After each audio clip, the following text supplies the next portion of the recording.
What is going on, everybody, and welcome back to Magisterial Madrid. Today I'm going to be talking about Celta Vigo versus Real Madrid, match day 1. So this was a really good match for us specifically. So basically, we're just going to be talking about the first noteworthy thing, and that was Gareth Bale's assist to Karim Benzema. What a run by Bale. First of all, what a fantastic game by Bale. He was absolutely incredible. You could argue he was man of the match, and he definitely was one of the better players in the whole game. And I mean, if he can play like that, then Benzema, Hazard, Bale, that's a great front three. And I mean, of course, Neymar is still linked with us, so we'll see what ends up happening. But regardless, the Gareth Bale run was incredible to get past those defenders, pass it in, and then Vinicius nearly tipped the ball, but Benzema got there first, and he scored in the 12th minute. Now, after that, there wasn't really much that went on besides a goal that got disallowed. I believe it was by Mendes on Celta Vigo, and it got disallowed because a player was actually offside. Now, luckily, that was, of course, the pass, by Odriozola that was just, he had a woeful game. Odriozola was definitely by far the worst player on the pitch for either team, and he really is continuing to struggle. But after that, there really wasn't much going on until Luka Modric ended up getting a straight red, which I felt was a little harsh. I didn't really feel like it should have been a straight red. Regardless, apparently when we go down to 10 men, we start playing better. Just a couple minutes later, in the 61st minute, Marcelo ended up assisting a rocket by Toni Kroos. It was an absolutely amazing shot, and just completely ripped a top corner bar down. One of the goals of the year already. And in the 80th minute is when Lucas Vazquez ended up scoring, and that's when Benzema ended up getting assist. And that whole run was brilliant. It started with Casemiro getting the ball off a defender, and it just went through a bunch of passes. I think Marcelo got involved, so did Isco with a backheel pass, and then Benzema with a roulette laid it off for Vazquez, and then that's a good finish by him. But yeah, what a run. Definitely the best bit of play we had all game. Then later in the 91st minute, one of their young youth players ended up scoring because we kind of just had given up on defense, which made me a little mad because I wanted the clean sheet, but, there's nothing you can do about it. So the game ended up finishing 3-1, and surprisingly, we actually looked pretty good on defense.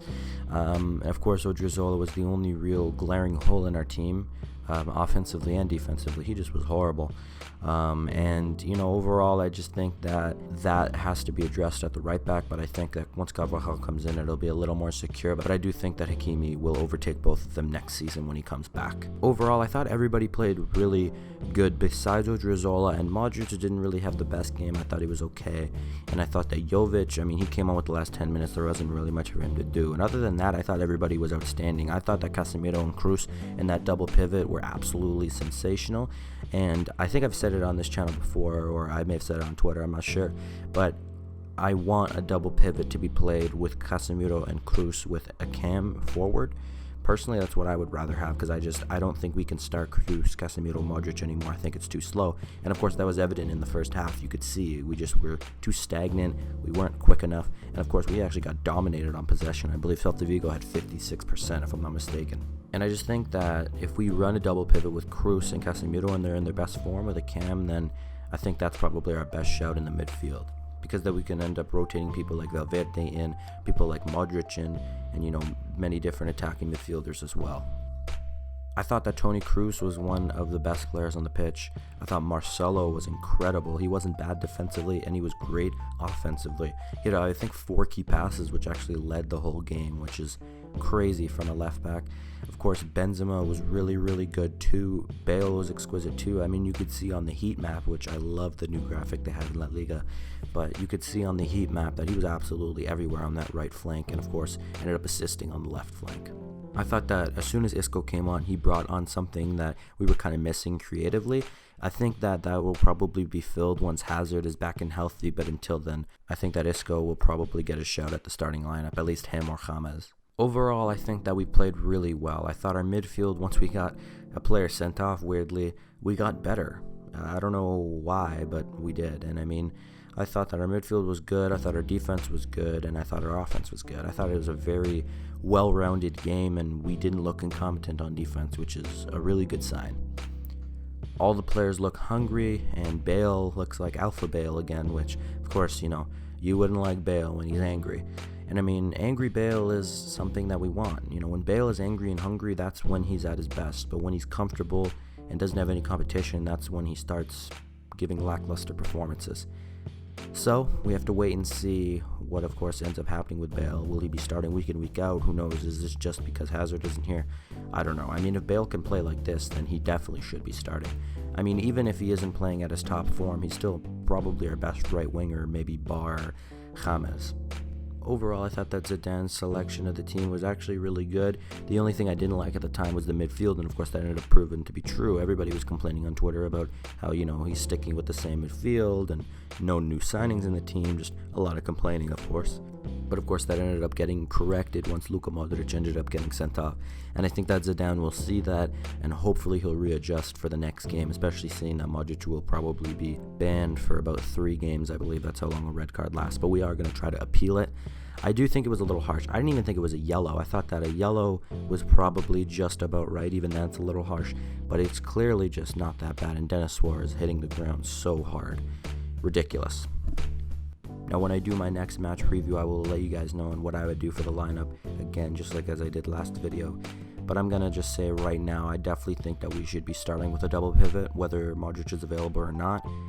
I think that our midfield should be Isco at cam, and then Cruz and Casemiro as the two, holding midfielders down there, and to be the double pivot. I also think that Bale should continue to start, but I think that we should move Bale to the left and maybe try James on the right, and just because I want to see if any of this can work, because I just want to try it out, of course, with Hazard being out. But I wouldn't be surprised if Vinicius still holds that left wing slot, who I thought today he was okay. I thought he added a lot of energy. I thought he had some good dribbles, decent crosses, but nothing really exquisite. But overall, I thought that he was a pretty good player, and I thought that we still have a superstar on our hands. I thought that Ramos was absolutely incredible. I thought that he was just so composed. I thought Varane wasn't at his best, just like last season, where I thought he was completely out of form last season. And this game, he kind of carried that on. He didn't really do that great. He had some mistakes, and he just kind of looked a little down, a little sloppy. But Ramos looked completely up for it. He was guarding everything, and I thought that he was incredible. Casemiro was, of course, again one of the men of the match. He was incredible, going back to his 2016 form, much like Toni Kroos. And overall, I just think that the whole team played really well as a unit, again, barring Odriozola. But that's pretty much it. I mean, there isn't really much notes to say from this game because it was just such a good display of what our guys are still capable of. And I mean, if we can continue like this, then I think that we have a real title challenge on our hands. Now, of course, it's only the first game of the season, so people shouldn't be overreacting. But I think that it's still definitely a great sign that, Barcelona lost their first game, of course, without Messi. But we won our first game very convincingly. So I'm very happy with that.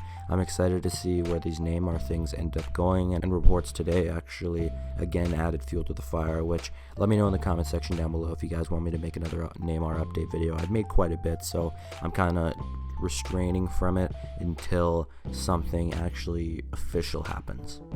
But yeah, that's pretty much it. If you guys did enjoy today's video, don't forget to leave a like, comment down below what you guys want to see next from me. And if you're new to the channel, don't forget to subscribe, and I will catch you guys in the next video. Hala Madrid.